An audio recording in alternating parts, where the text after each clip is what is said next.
பாருங்கள், ஒரு எண் x ஆனது 13ஆல் வகுப்படும். இந்த எண் 16, 24 மற்றும் 32ஆல் வகுப்படும் போது ஒவ்வொரு முறையும் மீதி 6 கிடைக்கிறது எனில் x ஐ காண்க. x இன் மிகச்சிறிய மதிப்பு கேட்டிருக்காங்க. இப்போ பார்த்தீங்கன்னா இந்த சம்முக்கு வந்து முதல்ல வந்து 16,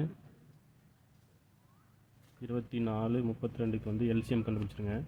2 8ஆல் 12, 2 24, 16, 2 32, திருப்பி 2ஆல் போட்டுருங்க. 4, 2 8, 6, 2 12, 8, 2 16, திருப்பி 2ஆல் போட்டுருங்க. 2 3 4, திருப்பி 2ஆல் போட்டுருங்க. 1 3 2 பார்த்தீங்கன்னா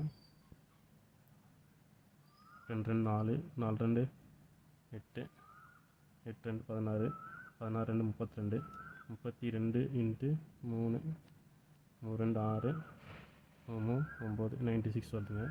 இந்த 96 வந்து பார்த்திங்கன்னா மீதி 6 கிடைக்குன்னு சொல்கிறாங்க. அதனால் என்ன பண்ணோம், இந்த 96 இன்ட்டு எக்ஸு, அந்த எண் எதுன்னு தெரியாது, அதனால் எக்ஸ்ன்னு வச்சுக்கிறோம். ப்ளஸ் மீதி 6 கிடைக்கிறதுனால இங்கே 6 சேர்த்துக்கணுங்க. இந்த எக்ஸுக்கு வேல்யூ வந்து 0 1 1 2 3 4 இப்படி கண்டிஷனை கொடுத்து பார்க்கணுங்க. இந்த எக்ஸுக்கு நம்ம கண்டிஷனை கொடுத்து பார்த்துட்டு அதில் என்ன பண்ணோன்னா இங்கே 13ஆல் வகுப்படும் அப்படின்னு சொல்லியிருக்காங்க. அதை நம்ம பார்ப்போம். இப்போ வந்து 96 இன்ட்டு 1 போடுறோம். பார்த்தீங்கன்னா 96 ப்ளஸ்ஸு 6 பார்த்தீங்கன்னா 102 வருதுங்க. இது வந்து 13ஆல் வகுப்படாதுங்க.